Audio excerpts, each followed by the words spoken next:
영상에 앞서 설명드리면 저는 S&P 500과 슈드를 메인으로 하는 투자자임을 밝힙니다. 하지만 오늘 영상에서는 슈드와 커버드콜에 대해서 다소 부정적인 의견과 근거들이 있으니 해당 투자자분들께는 불편한 내용이 될 수도 있다는 점 참고해 주시길 바랍니다. AI에게 물어보았습니다. ETF에 투자해서 은퇴하는 방법 중 가장 검증되고 보편적인 방법은 다름 아닌 4% 인출률, 즉 자가 배당 방식이라고 대답합니다. 사용 비율 순위를 보아도 우리가 가장 흔히 알고 있는 방식인 배당 ETF는 3위에 위치해 있는데요. 1위는 RMD라는 건데 이게 어떤 건지 좀 더 자세히 보겠습니다. RMD라는 건 미국의 401k와 같은 절세 계좌에서 73세부터 최소 금액을 인출해야 하는 제도로 은퇴자들이 활용해야 하는 나이에 따른 강제 인출 방식이라고 합니다. 여기서도 가장 선호하는 방식은 포트폴리오 자산 매도라고 되어 있죠. 배당금을 활용하는 방식에 비해 그 비율이 2배 이상 높다는 게 연구 결과로 입증된 팩트라고 할 수 있습니다. 왜 이런 방식을 선호할까요? 여러 이유들이 있지만 포트폴리오 자산 매도 방식, 즉 자가 배당 방식이 검증된 안정성이 있다고 보기 때문입니다. 하지만 슈드와 같은 배당 ETF를 무조건적으로 배제하는 건 아닙니다. 대체로 보조적인 역할로서 현금 흐름의 기능을 수행하고 있다는 통계가 있습니다. 그래도 역시 주 전략은 4% 인출률을 기반으로 한 자산 배분 전략임에는 변함이 없습니다. 그렇다면 마지막으로 묻습니다. 왜 한국 사람들은 이 자가 배당 방식에 대해 위험하다고 생각하는 걸까요? 바로 인식에 대한 차이와 제도적, 문화적 차이를 언급합니다. 우리나라 사람들은 변동성이 높은 코스피를 보고 자랐기 때문에 이게 자산 고갈의 우려가 있다고 판단하는 경향이 있죠. 배당 ETF가 더 간단하고 안정적이라고 인식하는 경향도 있다고 합니다. 그래서 오늘은 관련한 내용에 대해 이런저런 얘기를 해보겠습니다. 과연 배당 투자를 함에 있어서 가장 완성도가 높은 방법은 무엇일까에 대한 내용입니다. 앞서 보신 것처럼 꾸준한 인컴을 창출해낸다는 건 제가 생각하기에 두 가지로 나뉘는데요. 먼저 흔히 하는 투자 방식은 배당금을 발생시키는 배당주 또는 배당 ETF에 투자하는 방식입니다. 하지만 저의 경우 줄곧 자가 배당 방식을 고수한다고 설명드린 적이 있었죠. 이 두 가지가 큰 맥락에서는 사실 똑같은 배당 투자인데 방식에 따른 차이가 있습니다. 자가 배당을 하면 결국 매도라는 걸 하게 되는데 주식의 개수가 마르기 때문에 자산이 고갈되는 거 아니냐고 하실 수 있어서 간단하게 설명드리겠습니다. 연평균 10% 상승하는 A 주식은 배당률을 3% 지급합니다. 하지만 배당락을 3% 적용받기 때문에 연간 7%로 주가 성장이 제한됩니다. 반면에 B 주식은 매년 A 주식에서 발생하는 배당금만큼만 매도를 합니다. 이럴 경우 주수는 줄어들지만 매년 10%의 연평균 성장률을 고스란히 반영할 수 있습니다. 따라서 자산의 규모는 비슷하게 흘러가는 걸 볼 수 있습니다. B주식을 좀 더 자세히 보면 최초 매도하는 수량은 약 300여 개 수준입니다. 하지만 10년 차가 되는 시점에는 200주 정도만 매도를 하면 A주식의 배당금만큼 액수를 마련할 수 있습니다. 10%라는 더 높은 복리를 적용받기 때문에 점점 매도하는 수량은 줄어들어서 나중에는 이 매도 수량이 점점 0에 수렴하는 숫자로 다가갑니다. 30년 차까지 보겠습니다. 배당락의 영향을 받은 A 주식에 비해 B 주식은 온전히 복리를 누렸기 때문에 주가가 큰 폭으로 성장했습니다. 그리고 매도하는 주식의 수량도 최초 1년 차에는 300여 개가 됐었지만 30년이 지난 시점에는 100여 개까지 줄어든 걸 볼 수 있습니다. 게다가 매년 발생한 배당락이 복리를 방해한 A 주식이었기 때문에 총 자산에서도 B 주식이 아주 조금이지만 더 높다는 걸 알 수 있었습니다. B주식의 주가가 계속해서 높아지면 결국 주당 가격이 커져서 액면 분할이라는 과정을 거칩니다. 이렇게 되면 주가는 다시 낮아지고 주식의 수량은 그 주가가 낮아진 만큼 다시 늘어납니다. 이렇게 보면 자가 배당 방식을 했을 때 왜 자산이 고갈되지 않는지 알 수 있었죠. 자가 배당의 대표적으로는 4% 인출률이라는 게 있는데요. 10억 투자해서 4% 룰로 은퇴를 시작했는데 자산이 반토막 나면 8%를 인출한다고 말씀하시는 분도 있습니다. 이건 아마도 4% 룰에 대해서 깊게 연구해 보신 적이 없는 분들이 흔히 갖는 오해와 편견이기도 합니다. 전통적인 4% 룰의 경우 자산 배분을 전제로 하기 때문에 반토막이 난 적도 없고 날 수도 없는 구조라고 할 수 있는데요. 만약 이게 반토막이 나는 상황이 실제로 펼쳐진다면 우리가 아는 배당 ETF와 같은 건 거의 상장 폐지 직전까지 갈 수 있다고 확신합니다. 스파이 100% 투자하면 중기채와 분산했을 때보다 당연히 최종 평가 금액은 더 높게 나옵니다. 하지만 지난 역사를 보면 스파이의 경우 닷컴 버블과 금융위기 시절 자산이 굉장히 크게 감소한 구간이 있었습니다. 반토막까진 아니었더라도 2002년과 2008년에 그 금액이 굉장히 적어진 걸 볼 수 있죠.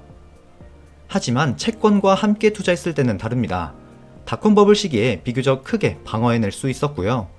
금융위기도 이 정도 수준이면 스파이에 비해서는 평탄하게 극복한 걸 볼 수 있습니다.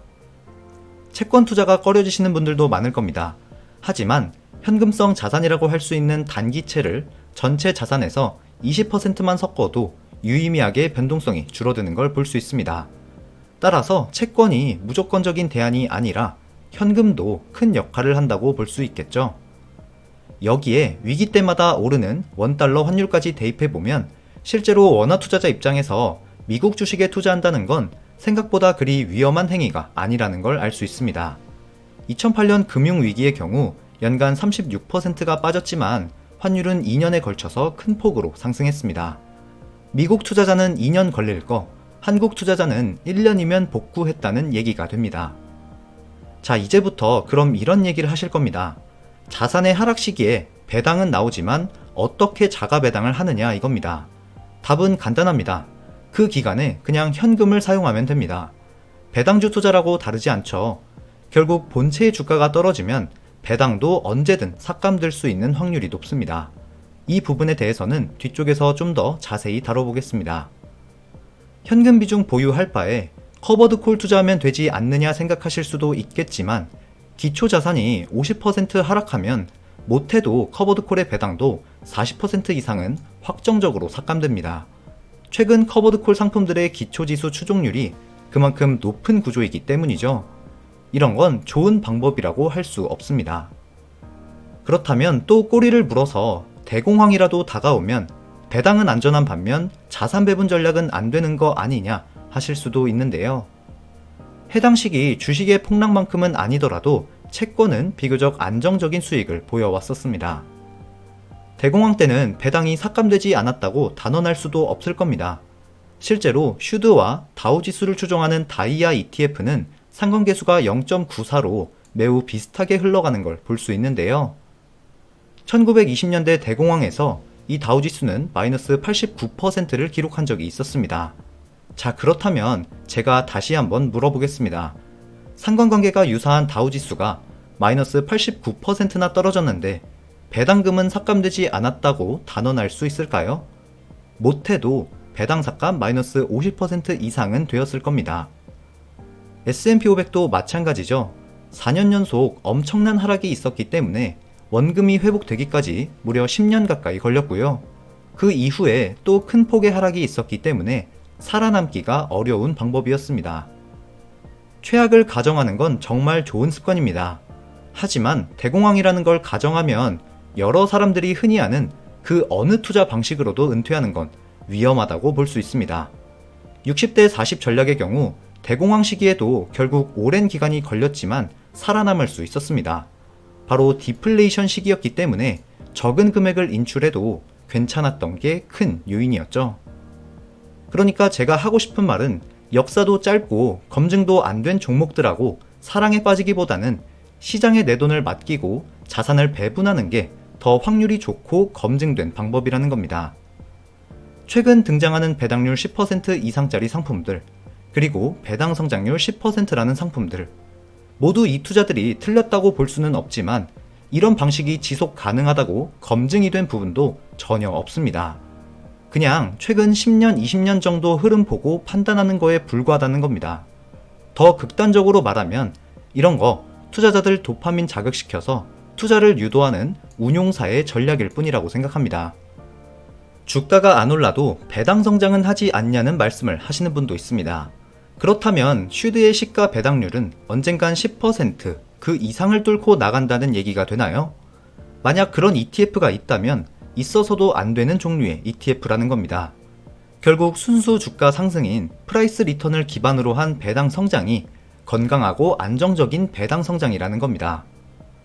슈드의 경우 실제로 주가 성장에 비해 배당 성장률을 더 높게 지속해왔기 때문에 2% 후반대 배당률에서 현재는 4%에 가까운 수치까지 올라왔습니다. 이건 저평가라고도 할 수 있지만 주가에 비해 무리한 배당 성장을 했다고도 볼 수 있는 맥락입니다. 저 또한 S&P 500만 투자하는 게 아니라 슈드도 함께 섞어가는 포트폴리오를 추구하지만 슈드의 배당 성장을 계산하시는 분들 중 대부분 주가는 8%, 배당 성장은 10%로 가정하시는 분들이 많은데 왜 이런 시뮬레이션을 하고 계시는지 의문이 듭니다. 이런 건 있어서도 있을 수도 안 되는 가정의 계산입니다. 이렇게 언밸런스한 성장은 있을 수가 없다는 거죠. 하나 더 보겠습니다. 자산 배분 잘한 TDF의 성과가 아무리 좋아도 배당률이 낮으니까 도파민이 발생하지 않죠.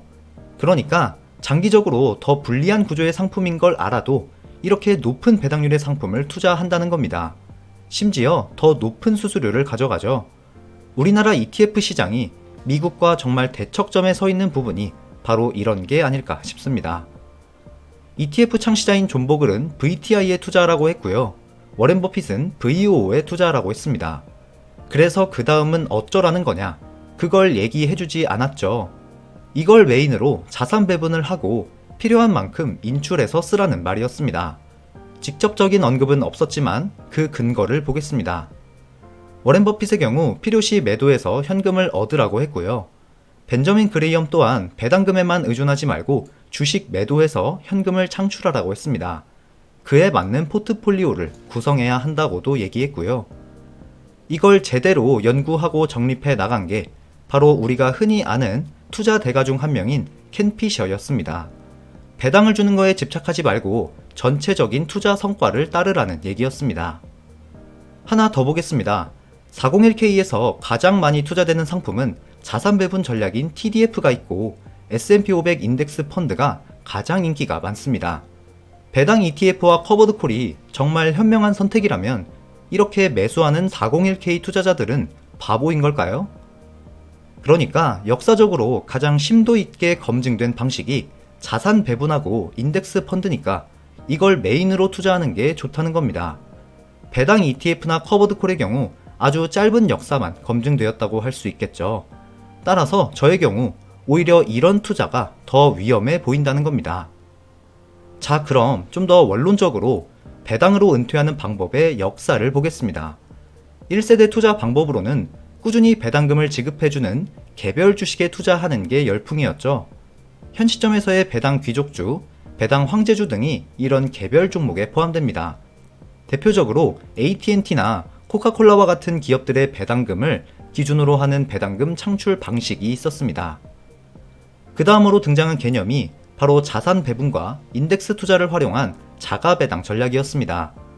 개별 종목의 배당금은 언제든 삭감될 수 있는 리스크가 존재하고 시장의 성과를 추종하지 못한다는 큰 단점이 있었죠. 이를 보완한 방식이 바로 자가 배당 전략입니다. 이 점들을 보완해서 나온 게 바로 최근 유행인 배당 성장 ETF와 커버드 콜의 탄생이라고 할 수 있는데요. 새로운 투자 방식이기 때문에 3세대라고 할 수 있겠습니다.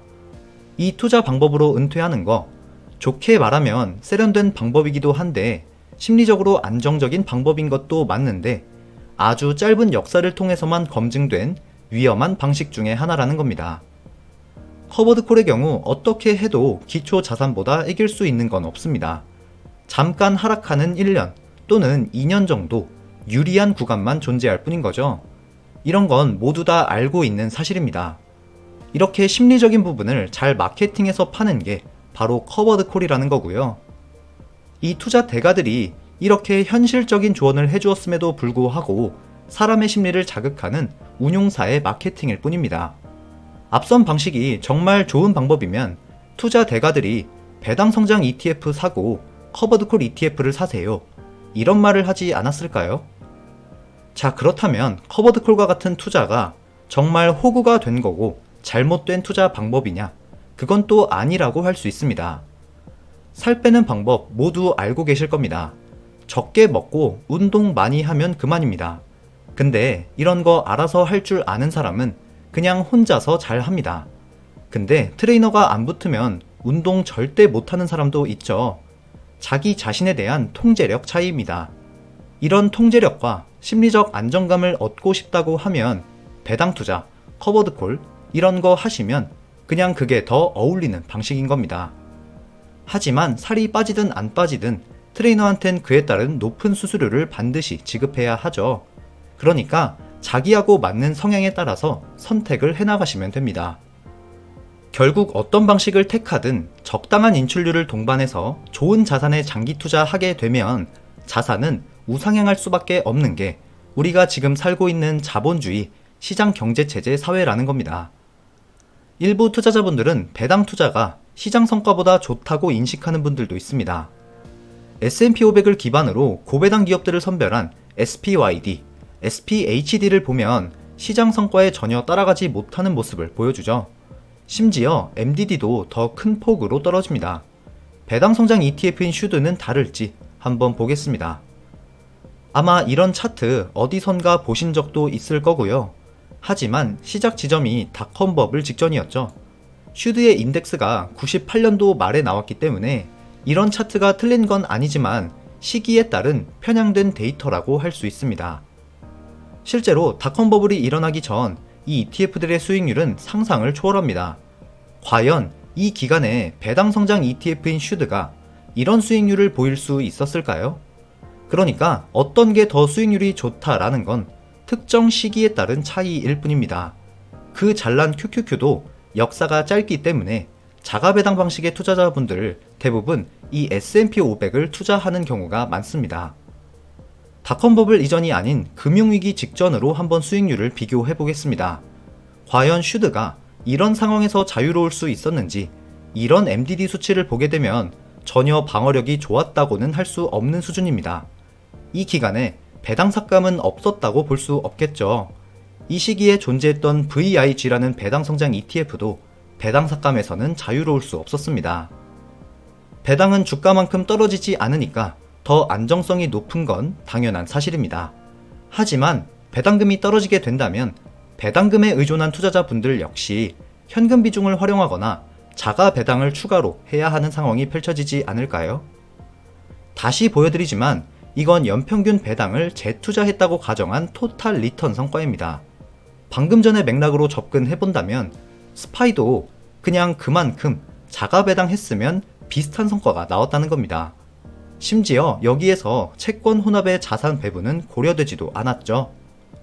심지어 해당 기간 환율을 반영하면 스파이 자가 배당했어도 크게 문제 없는 수준의 MDD를 보여줍니다. 환율 얘기 나온 김에 자료 하나만 더 보겠습니다. 실제로 원달러 환율은 아니지만 달러 가치를 의미하는 UUP라는 티커를 가진 상품의 경우 슈드보다는 스파이와 분산 효과가 더 좋았다는 걸 알 수 있습니다. 비록 큰 차이는 아니더라도 이런 미묘한 차이가 존재한다는 겁니다. 이번에는 자가배당 방식에서 흔히 하는 4% 인출률에 대한 몇 가지 오해들을 보겠습니다. 먼저 이 인출률은 영원히 4%가 아닙니다. 자산 배분 전략에서 4% 인출률은 굉장히 안정적인 방법으로 알려져 있는데요. 4%를 인출해도 자산은 우상향 곡선을 그린다고 할 수 있습니다. 50년 이상의 데이터를 봐도 자산 배분 전략의 경우 9%에 가까운 연평균 수익률을 보입니다.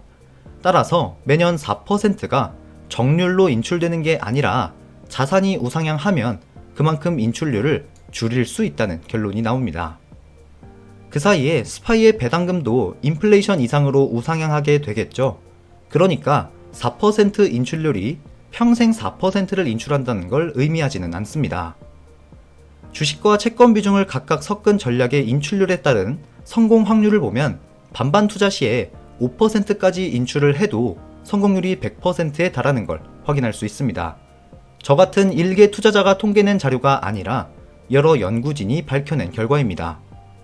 설령 자산이 감소될 확률이 높은 전략이라 하더라도 이 기간들 어느 정도 버텨내면 연금저축펀드나 IRP 계좌가 개시되는 시점이 찾아오죠. 그때 인출률을 조정해도 될 거고요. 위기 시에 상승하는 원달러 환율 또한 이 성공 확률을 높여주는 요인이 됩니다. 최근 4% 룰에 대한 추가적인 내용과 흔히 하는 오해들을 담은 글이 있어서 공유드려 보겠습니다. 무조건적으로 투자 수익만 쓰는 게 아니라 원금도 조금씩 꺼내 쓸 수밖에 없는 전략인 건 맞고요. 굉장히 안 좋은 시나리오를 가정해도 오랜 기간 살아남도록 설계된 아주 보수적인 접근법이라고 합니다. 그리고 앞서 언급드린 내용이죠. 초기 자금의 4%를 정한 것 뿐이지 그 이후에는 인플레이션만큼만 증액하기 때문에 실제로는 4%보다 낮은 인출률을 보인다는 겁니다. 무조건적으로 60대 40을 맞추라는 것도 아니었고요. 특정 레인지 안에만 있으면 크게 문제가 없다는 게 연구 결과였습니다. 세금 쪽도 보겠습니다. 배당 소득으로 은퇴하면 건강보험료까지 약 23%의 세금을 부과하는 반면 양도소득세는 22%를 부과합니다. 작지만 1%의 세율이 더 유리하다는 걸 알 수 있었죠. 하지만 각종 정책이 변경된다면 저 또한 투자 전략을 바꿀 수도 있다는 점은 항상 의식하고 있습니다.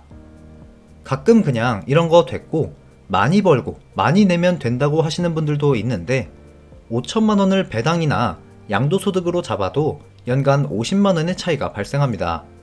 누군가한텐 크지 않은 돈이라고 생각하실 수도 있는데 저라면 이 금액 작지 않다고 생각합니다. 특히 건강보험료의 경우 큰 폭으로 인상될 게 너무나도 기정사실화 되어 있죠. 자, 어쨌든 제가 하고 싶은 말은 여러분이 하는 투자로 은퇴하는 게 얼만큼 검증되고 연구되었는지 다시 한번 돌이켜볼 필요가 있다는 내용이었습니다. 만약 4% 룰과 같은 방식으로 은퇴가 안 되는 규모라면 씀씀이를 줄이시거나 본인에게 맞는 자산이 아직 형성되지 않았다고 밖에 볼 수 없겠죠. 특히 이런 건 상당히 위험한 투자라고 생각합니다. 하지만 앞서 말씀드린 것들 어디까지나 제 개인적인 의견이 섞여 있는 것들이고요.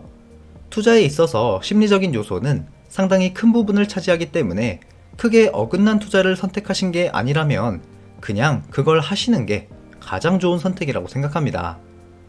따라서 저비용 인덱스 펀드, 자산 배분 또는 현금 비중을 마련하는 전략, 배당 성장 ETF, 지나치게 높지 않은 배당률의 커브드 콜까지 모두 틀린 건 아닙니다만 내가 마음 편한 걸 고르는 게 정답이라고 생각합니다. 저의 경우 굳이 새로운 길을 개척하고 싶진 않았고요. 남들이 걸어왔던 길을 걷고 연구 결과로 입증된 걸 추구하기 때문에 위 두 개의 방법처럼 자산 배분을 통한 자가 배당 전략을 추구합니다. 메인을 S&P 500으로 가져가면서 심리적으로 불안한 만큼만 그 비중을 슈드로 섞는 것도 방법이라고 할 수 있겠습니다. 마지막으로 시청하시는 분들께 묻겠습니다. 심리적으로 불안할 수는 있지만 더 보편적이고 검증된 방식을 선호하시는지, 심리적으로는 좋지만 검증이 비교적 덜 된 방식을 선호하시는지 판단은 각자 여러분의 몫입니다. 오늘도 긴 영상 함께 해주셔서 감사합니다. 배당몬이었습니다.